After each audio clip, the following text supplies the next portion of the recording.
Software engineering में हम अध्याय 12 चैप्टर नंबर 12 डिजाइन कॉन्सेप्ट्स देख रहे हैं। The design model.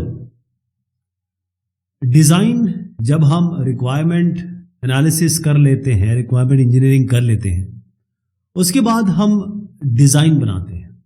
इसका मतलब यह है कि रिक्वायरमेंट से या रिक्वायरमेंट इंजीनियरिंग के समय जो हमने एनालिसिस मॉडल्स बनाए हैं वो एक तरीके से डिजाइन मॉडल के लिए इनपुट का काम करते हैं।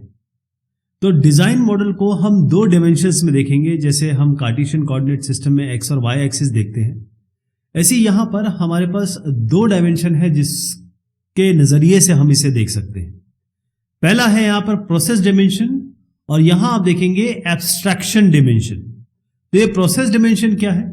प्रोसेस का मतलब क्या होता है? आपकी जो सॉफ्टवेयर डेवलपमेंट लाइफ साइकिल है यानी कि प्रोसेस मॉडल है, तो प्रोसेस डायमेंशन ये दिखाता है किस तरीके से डिजाइन मॉडल आगे बढ़ रहा है सॉफ्टवेयर प्रोसेस में या एसडीएलसी में। यहां पर आप देखेंगे तो ये है एब्स्ट्रैक्शन डिमेंशन। एब्स्ट्रैक्शन डिमेंशन का मतलब ये होता है कितना लेवल ऑफ डिटेल, कितना ज्यादा आप डिटेल बढ़ाते जा रहे हैं, यानी एनालिसिस मॉडल को किस तरीके से आप और बढ़ा रहे हैं, एलॉबरेट कर रहे हैं, उसमें और आप चीजें भर रहे हैं या और इंफॉर्मेशन भर रहे हैं, उसको आप कहेंगे एब्स्ट्रैक्शन डिमेंशन। मैं इस पिक्चर या डायग्राम के बारे में बात करता हूं, लेकिन इसमें आप देखिएगा बीच में एक ये डॉटेड लाइन है। ये डॉटेड लाइन बताती है एक डिस्टिंक्शन कि ये रिक्वायरमेंट इंजीनियरिंग का पार्ट है जो कि एनालिसिस मॉडल्स हैं, और ये आपके डिजाइन मॉडल का पार्ट है जो कि आपके डिजाइन में आते हैं, सॉफ्टवेयर डिजाइन में आते हैं। तो डिजाइन मॉडल, इसमें बहुत सारे ऐसे यूएमएल डायग्राम जो आपने एनालिसिस मॉडल्स में ऑलरेडी बना रखे हैं, इनको लेता है, इनको परिष्कृत करता है, क्लीन करता है और इसमें इंफॉर्मेशन डालता है, एलॉबरेट करता है, यानी और चीजें बताता है इसमें। तो आर्किटेक्चरल डिजाइन, ये पहली चीज देखेंगे आप, ये आर्किटेक्चरल डिजाइन यहां से शुरुआत होती है। उसके बाद आप देखेंगे कि ये इंटरफेस डिजाइनिंग हो रही है और फिर component level design, finally deployment level design. Deployment model, इसको थोड़ा सा रोका जाता है जब तक कि सारे बाकी डिजाइन ना हो गए हों। क्लियर है? तो डिजाइन पैटर्न इसमें कहीं भी लगाए जा सकते हैं, कहीं भी किसी भी समय। डिजाइन पैटर्न का मतलब ये होता है ऐसे पैटर्न या ऐसी चीजें जो ऑलरेडी डेवलप हो चुकी है दूसरे सॉफ्टवेयर के तहत और उसको आप डायरेक्टली प्लेस कर सके।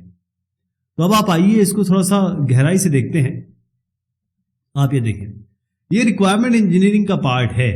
यहां पर हमने जो भी बनाया है आर्किटेक्चरल एलिमेंट के लिए, मैंने आपको बताया था कि अगर आर्किटेक्चरल डिजाइन आपको बनाना है तो उसके लिए कहां से चीज आएंगी, क्लास बेस्ड एलिमेंट से चीज आ रही है। इसी तरीके से बाकी के लिए कहां से इनपुट आ रहे हैं वही यहां पर दिए गए हैं। तो जो भी यहां पर है, चाहे आप क्लास डायग्राम देखें, चाहे आप एनालिसिस पैकेज देखें, सीआरसी मॉडल देखें, कोलैबोरेशन डायग्राम देखें, डेटा फ्लो डायग्राम देखें, कंट्रोल फ्लो डायग्राम देखें, वो आगे बढ़ता है और इसी चीज को हम और रिफाइन करते हैं। कहने का मतलब रिफाइनमेंट्स मतलब ये होता है कि जो आपने बताया है इसको और डिटेल में और सच्चाई से और गहराई से आप यहां बताते हैं। तो ये पहला पार्ट हो गया आर्किटेक्चरल डिजाइन या आर्किटेक्चरल एलिमेंट्स। इसी तरीके से जब इंटरफेस के बारे में बात करते हैं तो जो भी आपने यूज केस बनाए हैं उससे रिलेटेड एक्टिविटी, स्विम लेन, कोलैबोरेशन, स्टेट और सीक्वेंस डायग्राम बनाया है, यही से आपका इंटरफेसिंग आती है कि यूजर कैसे इंटरफेस से बात करेगा, कैसे इंटरफेस आपस में नेविगेट करेंगे, कैसे सॉफ्टवेयर नेविगेट करेगा, उसके अलग अलग कंपोनेंट आपके नेविगेट करेंगे। नेविगेट मतलब किस तरीके से कंट्रोल फ्लो होगा और हर एक पार्ट जो है वो क्या काम करने वाला है। यानी आप component diagram, design classes, activity diagram, sequence diagram, इसको आप कंपोनेंट डायग्राम्स, ये सारे जितने भी है ना, इनको आप रिफाइन करेंगे, मतलब यही चीज को रिफाइन करेंगे, इसमें और डेटा डालेंगे, इसमें और कंटेंट डालेंगे। इसी तरीके से डिप्लॉयमेंट डायग्राम्स में जहां आपने कंस्ट्रेंट्स, इंटरऑपरेबिलिटी या फिर टारगेट्स और कॉन्फ़िगरेशन बताया है, वहां पर और चीजें बताएंगे जिसको हम आगे भी डिस्कस करते हैं।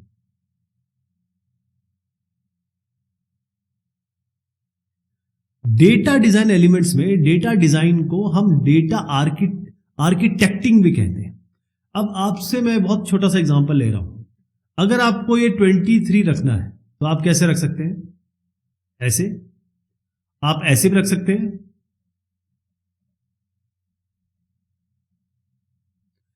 कई तरीके हैं डेटा को रखने के।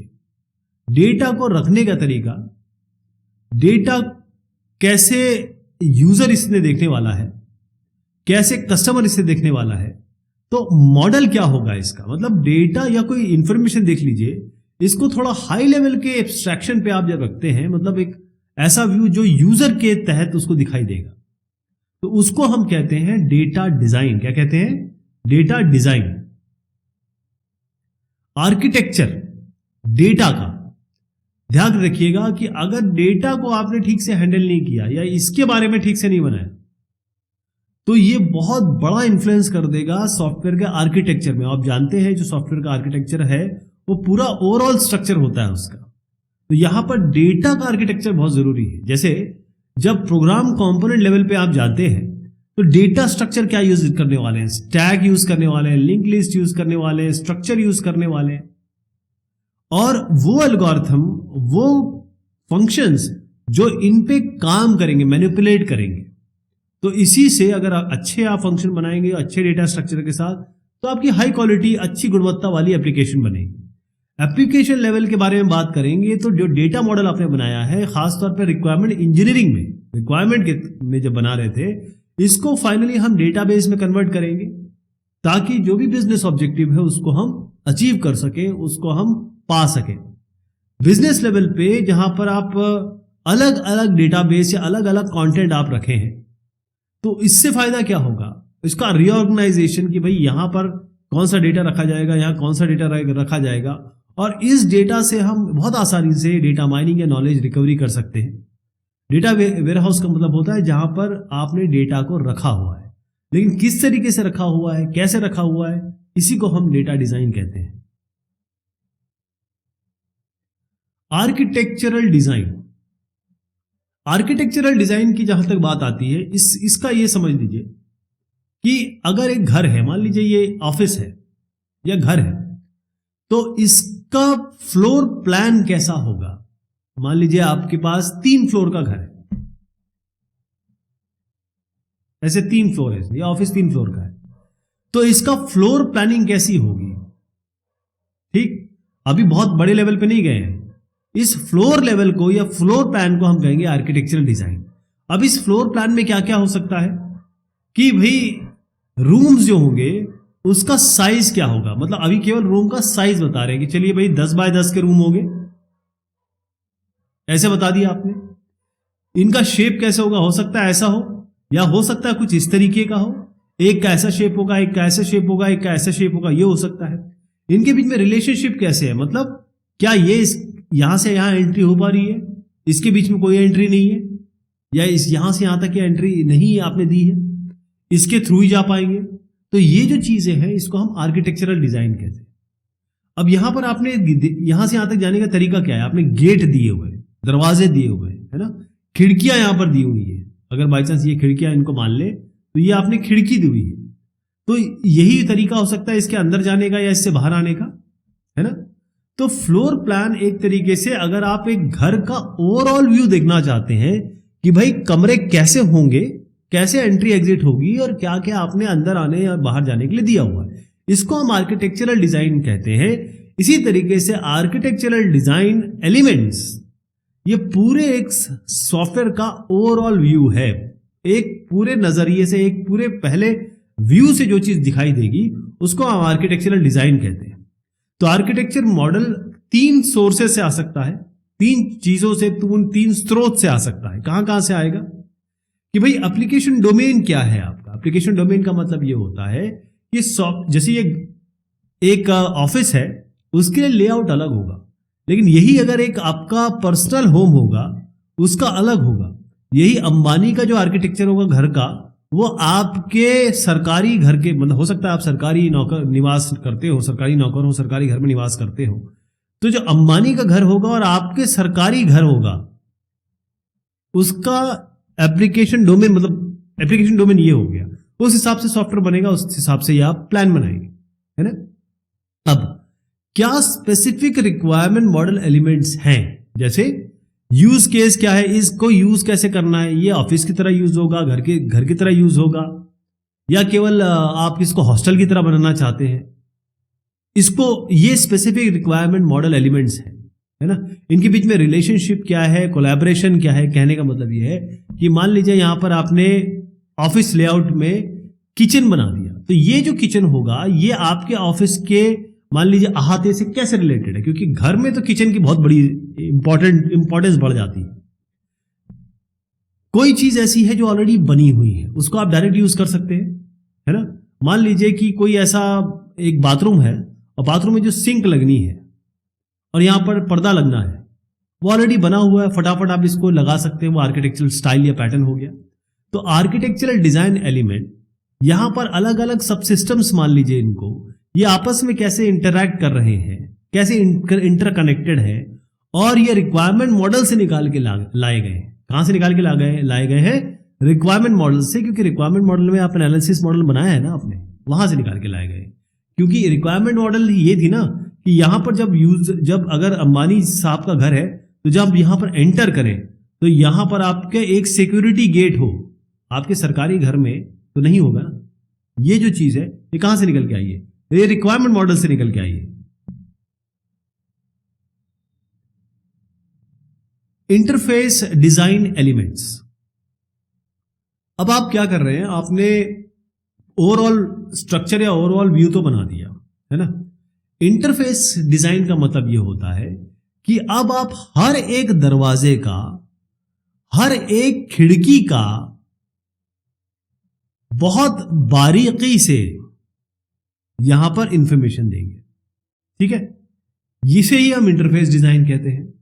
इसका मतलब यह है कि कैसे, किस तरीके से इंफॉर्मेशन या डेटा अंदर आएगा और बाहर जाएगा। यहां पर एंट्री है तो इंफॉर्मेशन यहां से तो नहीं जाएगी ना, यहीं से जाएगी। इसी को हम इंटरफेस डिजाइन कह रहे हैं। तो इंटरफेस डिजाइन ये आपको बताता है कैसे इंफॉर्मेशन आ रही है, जा रही है, और ये पार्ट इस घर का इस पार्ट से कैसे कम्युनिकेट करता है, कैसे बातचीत करता है। तीन बड़ी इंपॉर्टेंट एलिमेंट है जब हम इंटरफेस या इंटरफेस डिजाइन जब करते हैं। तो इसमें तो यूजर इंटरफेस है। जब एक इंसान, एक आदमी अंदर आएगा तो कहां से आएगा, कैसे आएगा, कहां कहां जाएगा, तो इसी को यूजर इंटरफेस कहते हैं। आपका ये सॉफ्टवेयर है, सॉफ्टवेयर सबसे पहले यूजर इसको यूज करेगा, तो यूजर इंटरफेस यानी वो कैसे कीबोर्ड माउस कैसे यूज करने वाला है इसको, ये यूजर इंटरफेस हो गया। इसके अलावा जब यहां तक आ गए तो अब इसका बाहरी नेटवर्क से कैसा रिलेशन है, कोई सेंसर है उससे रिलेशन कैसा है। इसका मतलब यह है कि अगर आप इस कमरे की बात कर रहे हैं तो इस कमरे में, जैसे बाथरूम की बात कर रहा हूं मैं, तो इसका यहां पर बाथरूम में जरूरी हो जाता है कि यहां पर एक आप एग्जॉस्ट फैन लगाए, ऐसे किचन में भी एग्जॉस्ट फैन लगेगा, तो इसका बाहर से ये रिलेशन हो गया ना। इसी के बारे में बात कर रहा हूं मैं। जो इंटरनल इंटरफेसेस है वो कैसे है, ये तो बाहर के बारे में बता दिया। अब इनके बीच में क्या है, आपको एक जो सिटिंग रूम है और बेडरूम के बीच में क्या इंटरफेसिंग देनी है, हो सकता ना हो कुछ भी। तो इंटरफेस डिजाइन एलिमेंट, ये जो इंटरफेस के बारे में बात कर रहा हूं, ये सीधी सी बात यह है कि बाहरी और आंतरिक तरीके से कैसे एक दूसरे से कम्युनिकेट करते, कंपोनेंट कैसे एक दूसरे से कम्युनिकेट करते। तो यूजर इंटरफेस या इसको हम कहते हैं यूजेबिलिटी डिजाइन, इसमें क्या क्या आता है, कितनी सुंदरता है, कैसे आपका सॉफ्टवेयर या एप्लीकेशन, वेब एप्लीकेशन या मोबाइल एप्लीकेशन कैसे आपने बनाया है, इसका कलर क्या है, ये जब यूजर आएगा तो दिखेगा ग्रीन है, ब्लू है, ग्राफिक्स कैसे है, इंटरैक्शन मैकेनिज्म कैसा है, कीबोर्ड से कर रहे हैं या कोई एक्सटर्नल कीबोर्ड से कर रहे हैं, जॉयस्टिक से कर रहे हैं। एर्गोनॉमिक एलिमेंट्स, एर्गोनॉमिक का मतलब ये होता है इंसान के हिसाब से। मैक्सिमम लोग दाएं हाथ से काम करते हैं, अगर आप बहुत सारी चीजें बाएं हाथ पे दे देंगे तो यूजर को मजा नहीं आएगा, है ना। यूजर इंटरफेस का नेविगेशन ऐसा होना चाहिए कि जो मक्खन की तरह चले, यूजर जो सोचता है उस तरीके से बनाया जाए इसको, एर्गोनॉमिक इसे कहते हैं। टेक्निकल एलिमेंट्स क्या है, जो मैंने कहा कि जो चीज ऑलरेडी हो चुकी है उसका इस्तेमाल कर लीजिए, जैसे पैटर्न्स है या कोई कंपोनेंट ऑलरेडी, जैसे मान लीजिए आपका ई कॉमर्स का है, ई कॉमर्स का आप ऑलरेडी पेमेंट गेटवे ऑलरेडी बना होगा, उसको डायरेक्टली यूज करेंगे, इसी को हम रीयूजेबल कंपोनेंट कहते हैं। तो इसका मतलब यह होता है कि जब हम एक्सटर्नल इंटरफेस बनाते हैं, मतलब जब बाहरी चीजों से हम इंटरैक्ट करेंगे, तो इसकी भी इंफॉर्मेशन आपको देनी होगी कि कौन सी चीज अंदर आ रही है, कौन सी चीज बाहर जा रही है। इंटरफेस को हम वैसे ही बनाते हैं या उसी तरीके से मॉडल करते हैं जैसे कि हम एक प्रॉपर क्लास को कहते हैं। यूनिफाइड मॉडलिंग लैंग्वेज जो डिफैक्टो लैंग्वेज है आपके ऑब्जेक्ट ओरिएंटेड डिजाइन की, उसमें इंटरफेस को हम कैसे कहते हैं, अब ये थोड़ी सी गंभीर डेफिनेशन है, देखिएगा। N interface is a specifier for the externally visible operation of a class component and other classifier without specification of the internal structure. इसका मतलब यह है कि आप एक इंटरफेस बना रहे हैं और वो इस तरीके से बना रहे हैं जो बाहर वालों को दिखाई दे। तो ये क्लास हो सकता है, ये कंपोनेंट हो सकता है, ये सब सिस्टम भी हो सकता है, सॉफ्टवेयर का सब सॉफ्टवेयर, है ना।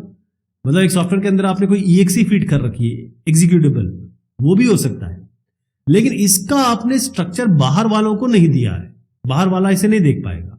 तो इंटरफेस वो सारे ऑपरेशन होंगे जो किसी भी क्लास के बिहेवियर को दिखाते हैं, दर्शाते हैं, और आपको बस ये बताते हैं कि इस बिहेवियर को एक्सेस कैसे करना है।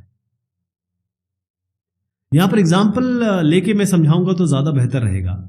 जैसे आपका सेफ होम सिक्योरिटी हमने एग्जांपल रिक्वायरमेंट मॉडलिंग में भी देखा था, तो उसके लिए कंट्रोल पैनल होता था। कंट्रोल पैनल से क्या होगा कि यूजर आएगा, यहां पर आपके नंबर होंगे, ऐसे नंबर से इंटरैक्ट करेगा वो। क्या कहने का मतलब है, इसके पास एक कंट्रोल पैनल होगा नियंत्रण के लिए।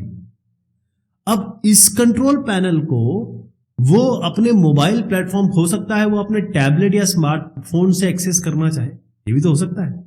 तो यहां पर बात आएगी इंटरफेसिंग की। तो जो कंट्रोल पैनल है जिससे यूजर इंटरैक्ट करेगा, ये जो क्लास होगी ये वो बिहेवियर देगा जब आप कीबोर्ड से इंटरैक्ट कर रहे हैं। यहां कीपैड है ना। जब कीबोर्ड से इंटरैक्ट कर रहे हैं तो दो चीजें तो बहुत जरूरी। कौन सी? एक तो रीड की स्ट्रोक और एक डिकोड की। मतलब जो भी आप जैसे 1 टाइप कर रहे हैं तो 1 एंट्री जाएगी, 2 टाइप कर रहे हैं 2 एंट्री जाएगी। ये तो इसमें हो गई होगा, ठीक है जी। रीड की स्ट्रोक और डिकोड की, ये तो आपका है ही है, रीड की और डिकोड की। अब ये मैं ये बताता हूं ये इंटरफेस कहां से आएगा। पहले तो कंट्रोल पैनल भी समझ गए आप, ये दोनों चीज तो है ही, है ना। लेकिन यही ऑपरेशन अगर आपको टैबलेट और स्मार्टफोन में देना है तो इसको हम कैसे डिफाइन करेंगे? इसको हम इंटरफेस के थ्रू डिफाइन करेंगे। कैसे? इंटरफेस के थ्रू डिफाइन करेंगे।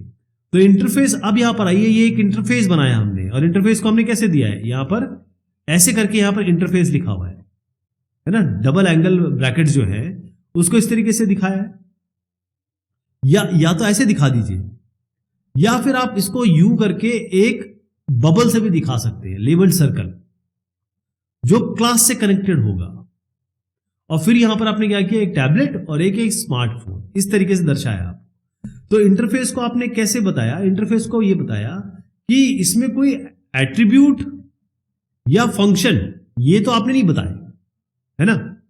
इंटरफेस में कोई भी एट्रीब्यूट या फंक्शन नहीं बताया, ताकि आप ये बता सकें कि कैसे इस कीबोर्ड का बिहेवियर स्थापित होगा, वो नहीं बताया। आपने बताया कि क्या क्या होना चाहिए और कौन कौन इसे इंप्लीमेंट करेगा। तो इंटरफेस इंप्लीमेंट किया जाता है, और वो इसका काम है कि अगर टैबलेट के लिए है तो कैसे इसको इंप्लीमेंट किया जाएगा, स्मार्टफोन है तो कैसे इंप्लीमेंट किया जाएगा। तो ये जो डैश लाइन देख रहे हैं यहां पर इस तरीके की, और यहां पर एक ट्राइंगल देख रहे हैं, ये बता रहा है कि कंट्रोल पैनल क्लास ये कीबोर्ड ऑपरेशन प्रोवाइड करती है। ये जो कीपैड ऑपरेशन प्रोवाइड करती है, इसके बिहेवियर, इसका बिहेवियर इस तरीके से होगा जब कीपैड का इस्तेमाल होगा। और टैबलेट का होगा तो आपको यहां देना होगा क्या देंगे, और स्मार्टफोन होगा तो आपको देना होगा यहां पर क्या देंगे। क्लियर हो गया? तो यूएमएल में इसी को हम रियलाइजेशन कहते हैं। क्या कहते हैं? रियलाइजेशन कहते हैं। यानी जो कंट्रोल पैनल का बिहेवियर है, उसका आचरण है, उसको कौन इंप्लीमेंट करने वाला है?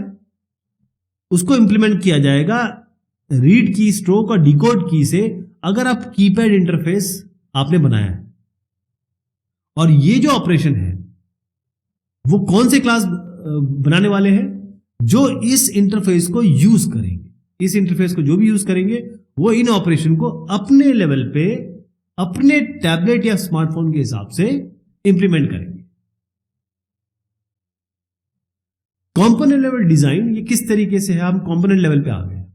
यहां पर आप आ गए हर एक रूम के बारे में। मैंने आपको बताया था ना कि चाहे आपका घर हो, चाहे आप ऑफिस बना रहे हो, उसकी बड़ी डिटेल ड्राइंग बनाने जा रहे हैं यहां पे। मतलब अब आप हर एक कमरे के बारे में बताएंगे कि यहाँ कितने स्विच लगेंगे, इसकी वायरिंग कैसी होगी, इलेक्ट्रिकल वायरिंग, इसमें अगर बाथरूम है तो शावर कैसे लगेगा, अगर यहाँ आपका कोई ऐसा रूम है जिसमें आप यहाँ वॉश बेसिन लगा रहे हैं वो कैसे लगेगा, अगर आपका ये मान लीजिए आपका ऐसा रूम है जो आप बेडरूम की तरह इस्तेमाल करना चाहते हैं तो वहां पर क्लोजेट होगा जहां पर आप अपने कपड़े रखेंगे। तो ये बहुत ज्यादा डिटेल यहां पर आपको देनी पड़ेगी। इसको कंपोनेंट लेवल डिजाइन कहते हैं। इसका मतलब ये है कि यहां पर हर एक कंपोनेंट का बहुत ज्यादा डिटेल, इंटरनल डिटेल देना पड़ता है। तो कंपोनेंट लेवल डिजाइन में हम डेटा स्ट्रक्चर बताते हैं, जितने भी लोकल ऑब्जेक्ट्स है उसके लिए, और फंक्शन जो इस पे एक्सेस करने वाला है, ठीक है। और उसके अलावा इंटरफेसिंग तो है ही, होगी ताकि आप बाहर सारे कंपोनेंट को इंटरफेस कर सके, बिहेवियर इंटरफेस कर सके। जैसे मान लीजिए कि ये आपका कंपोनेंट है सेंसर मैनेजमेंट फॉर एग्जांपल, इसको आप देख रहे हैं कैसे दिखाया जा रहा है। इसको आपने यहां दो बक्से छोटे छोटे यहां दे दिए, तो अब ये सेंसर मैनेजमेंट एक कंपोनेंट दिखाया जा रहा है। और यहां पर आप ये डैश एरो जो देख रहे हैं, इसका मतलब ये है कि ये जो कंपोनेंट है ये सेंसर, इस सेंसर क्लास से कनेक्टेड है, ठीक है। ये इसको असाइन की गई है। तो सेंसर मैनेजमेंट वो सारे काम करेगा जो सेंसर, यही कहे कि सेंसर से रिलेटेड होंगे। Deployment level design elements, deployment मतलब ये होता है अब आपको सॉफ्टवेयर को इंस्टॉल करना है, डिप्लॉय करना है, पोर्ट करना है, तब क्या करने वाले हैं। डिप्लॉयमेंट लेवल डिजाइन आपको ये बताता है कि कैसे आपका जो एप्लीकेशन है, सॉफ्टवेयर है या सिस्टम है, जब वो एक्चुअल कंप्यूटिंग एनवायरनमेंट में जाएगा तब वो कैसे काम करेगा, कैसा वो बिहेव करेगा। जैसे जो सेफ होम प्रोडक्ट हम डिस्कस करते चले आ रहे हैं, वो 3 तरीके के कंप्यूटिंग एनवायरनमेंट में काम करेगा। पहला तो हो सकता है कि वो आपके पर्सनल कंप्यूटर पे या फिर होम बेस्ड पीसी पे काम करे। एक कंट्रोल पैनल तो है ही, वहां पर ये काम करेगा। और एक सर्वर है, कंपनी का सर्वर है, एक तरीके से यूजर को इंटरनेट कनेक्टिविटी भी दे रहा है और उस इंटरनेट कनेक्टिविटी से आप इसे यूज कर रहे हैं। तो ये जो 3 अलग अलग आपने देखा है कंप्यूटिंग एनवायरनमेंट, 1 2 3 ये दिखाए गए, लेकिन इसके अलावा भी होंगे, सेंसर भी होगा, कैमरा होगा, और जो अगर मोबाइल प्लेटफॉर्म पे जाते हैं तो वहां पर क्या होगा। जैसे आप देखिए, मैं अब इसको समझाता हूं आपको। पहले ये समझ लीजिए कि जो सब सिस्टम्स हैं हर एक कंप्यूटिंग एलिमेंट में यहां पर दिखाए जाएंगे। अब देखिए कैसे मैं बताता हूं आपको। जैसे यहां पर कंट्रोल पैनल में ये सिक्योरिटी एस्पेक्ट, सीपीआई सर्वर में एक्सेस राइट, पर्सनल कंप्यूटर में आप सारी चीजें, management, communication, security, observation, external system, external access. तो यहां पर आप देखेंगे इसको हमने ऐसे एक डायरेक्टरी के हिसाब से दिखाया गया, ये सारे काम। पर्सनल कंप्यूटर में आपको क्या क्या चीज देनी है वो यहां हो गई, ये सारे डिप्लॉयमेंट के लिए जरूरी हो गए। अब इसका एग्जाम्पल समझते हैं। जैसे पर्सनल कंप्यूटर में होता है, पर्सनल कंप्यूटर में क्या क्या सब सिस्टम होंगे, तो उसके लिए आपका क्या क्या हो सकता है। जैसे सिक्योरिटी हो गया, सर्वेलेंस हो गया, होम मैनेजमेंट हो गया, कम्युनिकेशन फीचर हो गए, ये सारे पर्सनल कंप्यूटर में आ गए, है ना। अब एक एक्सटर्नल एक्सेस भी है इसमें। अब ये क्या करेगा कि जब भी किसी एक्सटर्नल एक्सेसिंग इसकी होगी, तब ये एक्सटर्नल एक्सेस का आपको कंपोनेंट यहां पर देना पड़ेगा। एक डिस्क्रिप्टर फॉर्म होता है, इसमें डिप्लॉयमेंट डायग्राम में केवल आप मतलब बहुत ज्यादा डिटेल नहीं देते हैं, लेकिन बस ये आपको आप बताएंगे कि किस कंप्यूटिंग एनवायरनमेंट में काम करेगा। जैसे एक पर्सनल कंप्यूटर को आपने केवल पर्सनल कंप्यूटर बोल दिया यहां पर, लेकिन आपने बताया नहीं कि वो मैक होगा, वो विंडोज सिस्टम होगा, वो लिनक्स सिस्टम होगा, या इवन मोबाइल एंड्रॉयड बेस्ड हो सकता है ना। ये जो डिटेल्स हैं ये तब हम देंगे, मतलब डिप्लॉयमेंट डायग्राम, जब हम दोबारा इस पे आएंगे और डिजाइन के अंत में पहुंचेंगे और कंस्ट्रक्शन या एक्चुअली कोडिंग की शुरुआत में जाएंगे, तब इसके बारे में हम थोड़ा खोल के रखेंगे, थोड़ा डिटेल में रखेंगे। चलिए साहब, ये बात हो गई आपके इस डिस्कशन की। Thank you so much, take care of yourself.